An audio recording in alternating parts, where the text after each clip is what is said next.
Keep the house. I'm done with this marriage. No papers mean no splitting assets. Marcus's message flashed on my phone screen as I stood in our home office, sorting through old boxes of his grandfather's paperwork. I didn't cry or shake. Instead, I felt strangely calm. My name is Diana. I'm 34 years old, and today I found out my husband of 8 years is leaving me for his 25-year-old yoga instructor, Ashley. The worst part? I was the one who signed him up for those yoga classes to help his back pain. I looked around the office, Marcus's grandfather's mahogany desk, the wall of family photos, and the filing cabinets filled with memories. Marcus thought he could just walk away because we never officially registered our marriage. Our wedding had been beautiful, a sunset ceremony in Hawaii with family and friends. Marcus had convinced me we didn't need legal paperwork. It's just government nonsense, he'd said. We know we're married. Young and in love, I believed him. Now I knew why he had insisted. My phone buzzed again. Ashley and I are coming tomorrow to pick up my things. Don't make this difficult. I ignored it and kept sorting through the boxes. Marcus's grandfather, Harold, had passed away recently, and as usual, I was left to handle everything.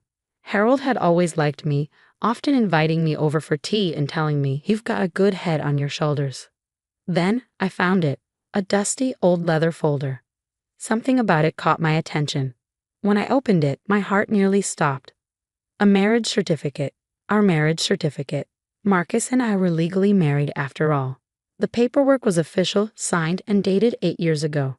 Suddenly, I remembered something Harold had told me before the wedding. Let an old man handle the paperwork. Consider it my gift. At the time, I thought he was just helping. But now I saw the truth. He had been protecting me. My phone buzzed again. Don't get any ideas about claiming anything. We both know there's no legal binding between us. I took a picture of the certificate and sent it to my best friend Julia, who was a lawyer. Minutes later, my phone rang. "Diana, this changes everything," Julia said excitedly. "Marcus can't just leave. He legally has to split assets with you." I thought about our house, the vacation property, and all the investments Marcus had put under his name. He thought he could take everything and walk away. He was wrong. "What should I do?" I asked. "Don't tell him yet," Julia advised. "Let me check the legal details first. Then we make our move." The next morning, Marcus walked in with Ashley, both in matching yoga outfits. "Diana, I hope you packed my things." "Let's not make this ugly," he said smugly. I sat at the kitchen counter, calmly sipping my coffee. "Actually, Marcus, we need to talk about the divorce." He laughed. "Divorce? There's nothing to divorce. We never filed the paperwork, remember?" I smiled. "Are you sure about that?" Marcus hesitated. Ashley shifted uncomfortably beside him. "What are you talking about?" he demanded. I took another sip of coffee. "You might want to check with a lawyer before touching anything. It would be a shame to make a mistake." His face turned red. "Are you threatening me?" "Not at all," I said. "Just giving you some advice. Your grandfather taught me to always know the facts before making decisions." At the mention of Harold, Marcus's confidence wavered. He opened his mouth, then closed it again. "Take your time," I said, standing up. "Talk to a lawyer. I'll be here when you're ready to divide our assets fairly." As I walked away, I heard Marcus whispering angrily to Ashley. I smiled to myself. My phone buzzed. A message from Julia. "Got everything we need. Ready to proceed whenever you are." I looked at Harold's photo on the wall and whispered, "Thank you." Marcus had no idea what was coming, but he was about to learn that karma, and his grandfather, always had the final say. The next few days brought a storm I'd been anticipating. Marcus's lawyer called mine, then called again, his tone shifting from dismissive to concerned to downright panicked. The marriage certificate wasn't just valid, it was ironclad. Harold hadn't just filed the paperwork, he'd made sure every detail was perfectly documented. I sat in Julia's office, watching her handle a call from Marcus's latest attorney. She put it on speaker so I could hear. "My client is willing to offer a settlement," the attorney said, his voice tight. "He's prepared to be generous." Julia smiled, catching my eye. "Generous? You mean he's willing to split their marital assets fairly as required by law?" "Now, let's be reasonable," the attorney countered. "Mr. Mitchell had these assets before their arrangement. Their marriage," Julia corrected firmly. And no, most of these assets were acquired during their 8-year marriage. I have documentation showing Mrs. Mitchell's substantial contributions to their acquisition. I thought about all the years I'd supported Marcus's career, managing our household while he climbed the corporate ladder. The houses we bought and renovated together, the investments we discussed over countless dinner tables. He'd always insisted on keeping everything in his name, for tax purposes, he claimed. The attorney cleared his throat. My client feels betrayed. He had no knowledge of this marriage certificate. Betrayed? Julia's voice was sharp. Your client participated in a legal marriage ceremony. The fact that he assumed no paperwork was filed doesn't negate his responsibilities. Would you like me to share the video of him exchanging vows? After the call ended, Julia turned to me. He's panicking. The prenup he thought he'd avoided by not filing paperwork? That works in your favor now. Without it, you're entitled to half of everything acquired during the marriage. I nodded, feeling a mix of satisfaction and sadness. Harold knew, didn't he? He knew Marcus would try something like this eventually. Harold Mitchell was a smart man, Julia agreed. The notes we found with the marriage certificate prove he submitted everything properly. He even paid the filing fees himself. That evening, I returned home to find Marcus sitting on our front steps, alone. Where's Ashley? I asked, stepping past him to unlock the door. She's taking some time to think, he muttered. Diana, we need to talk. I left the door open but didn't invite him in. Now you want to talk? Not when you were texting me about taking everything. He followed me into the kitchen, running his hands through his hair. A gesture I once found endearing. You don't understand. Ashley and I. It's real. This isn't just some fling. No, I said, turning to face him. You don't understand. This isn't about Ashley. This is about you thinking you could discard 8 years of marriage without consequences. I never meant to. To what? To hurt me? To steal everything we built together. To use a technicality to leave me with nothing. His face reddened. Grandpa had no right to file those papers without telling me. He had every right, I countered. He was protecting both of us. He knew what marriage meant. Real marriage, not just playing house until something younger came along. Marcus slumped against the counter. Ashley left, he admitted. When she found out about the legal issues, about having to wait for a divorce, she said she didn't sign up for this drama. I couldn't help but laugh. No, she signed up for a man she thought was free and clear. Funny how quickly people run when they realize actions have consequences. What do you want? He asked, his voice tired. What I've always wanted. Fairness. We built this life together, Marcus. I won't let you pretend those 8 years meant nothing. He looked around the kitchen we'd remodeled together, at the photos on the walls, the life we'd built.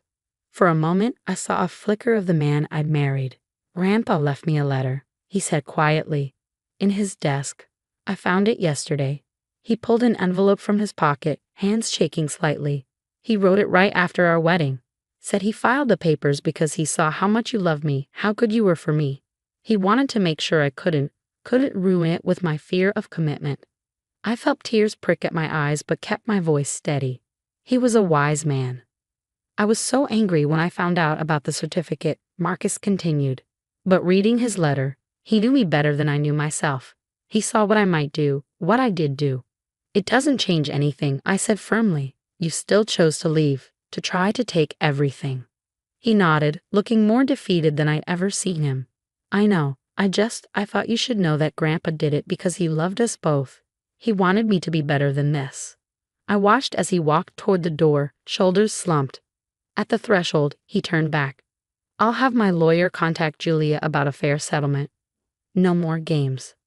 After you left, I sat in Harold's old chair, now placed in my home office. The leather was worn soft with age, carrying the wisdom of years. I pulled out the letter Harold had left for me, found tucked inside the folder with the marriage certificate. Dear Diana, it read, if you're reading this, it means you found the certificate and likely means you need it. I've watched you love my grandson with a patience and grace he doesn't yet deserve. I hope he grows into the man worthy of that love. But if he doesn't, know that I've made sure you're protected. Not just because it's right, but because you're the daughter I never had. Never let anyone convince you that you deserve less than everything you've worked for. I folded the letter carefully, placing it back in its envelope. Tomorrow would bring more negotiations, more legal discussions about dividing assets. But tonight, I felt at peace, protected by the foresight of a man who'd seen clearly what his grandson could not. 6 months after finding Harold's hidden marriage certificate, I stood in the freshly renovated kitchen of my new home. The morning light streamed through the windows, illuminating the space I'd designed exactly as I wanted. Half of the proceeds from selling our old house had given me the freedom to start fresh. Julia sat at my kitchen island, reviewing the final divorce settlement over coffee. "Everything's signed," she said, closing the folder with satisfaction. "The assets have been divided fairly, just as Harold would have wanted." I smiled, thinking of the old man's photograph that now sat on my mantel. He changed everything, didn't he? Not just with the certificate, but with his letters, too. The impact of Harold's letters had rippled beyond just Marcus and me.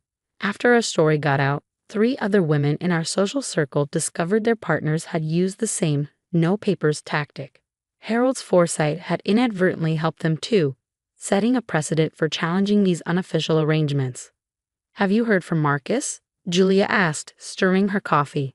"Ashley left him for her surf instructor in Bali," I said, unable to suppress a small smile. "He's been sending me texts about regret and second chances." And I'm not interested in second chances with someone who only wanted me when he had nothing better lined up. I walked to the window, looking out at my new garden. Besides, I'm too busy living my best life. It was true, the divorce settlement had given me more than just financial security. It had given me freedom. Freedom to travel, to pursue my interests, to build something that was completely mine. Last week, I'd received an unexpected package from Harold's old law firm. Inside was another letter, this one dated just weeks before his death. "Dear Diana," it read, "I hope you never need the protection I put in place. But if you do, know that it comes with my blessing to build a life that makes you proud. You taught Marcus about love, even if he wasn't ready to learn. Now it's time to show the world what you can do when you're standing on your own." The doorbell rang, interrupting my thoughts. It was Harold's sister, Margaret, carrying a large box. "Found these while cleaning out my attic," she said, setting the box down. "Thought you should have them." Inside were photo albums and documents from Harold's early life. Pictures of him as a young lawyer, fighting for civil rights in the 60s. News clippings about cases he'd won for underdogs. Letters from grateful clients. "He always fought for what was right," Margaret said, her eyes misty. "Even when it wasn't popular. When he told me he'd filed your marriage certificate himself, I wasn't surprised. That was Harold, quietly making sure justice would prevail." We spent the afternoon going through the box, Margaret sharing stories about her brother's life. "You know," she said, "he talked about you all the time. Said you reminded him of himself. Someone who saw the best in people but wasn't afraid to stand up when it mattered." That evening after Margaret left, I added some of Harold's photos to my wall. They fit perfectly alongside my new life. A reminder that sometimes the people who impact us most profoundly are the ones who prepare us for battles we don't even know are coming. My phone buzzed with another text from Marcus. "I miss our life together. I was a fool." I didn't respond. Instead, I opened my laptop to finish the book I'd been writing. A guide for women about protecting themselves legally in relationships. Harold's story was the opening chapter. A week later, I hosted a housewarming party. Friends filled my new home with laughter and warmth. Julia raised her glass for a toast. To Diana, who showed us all that karma has perfect timing. And to Harold Mitchell, who proved that sometimes our greatest allies are watching out for us even when we don't know we need them. As my guests mingled, I slipped away to my study for a quiet moment. Harold's photo seemed to twinkle at me from the wall. I touched the frame gently, thinking of all he'd set in motion with one simple act of love and foresight. "Thank you," I whispered to his image, "not just for the certificate, but for showing me that true family protects each other, even across time." My new life wasn't what I'd planned when I said my vows 8 years ago on that beach in Hawaii. It was better. It was authentic, built on a foundation of self-respect and gratitude for those who help us find our strength. Harold's last letter sat framed on my desk, its final lines visible in the setting sun. "Remember, dear Diana, sometimes the best legacy we can leave is ensuring that justice finds its way to those who deserve it most. You deserved every protection I could offer, and you deserve every joy that comes your way now. I was finally ready to embrace all that joy and all the adventures yet to come.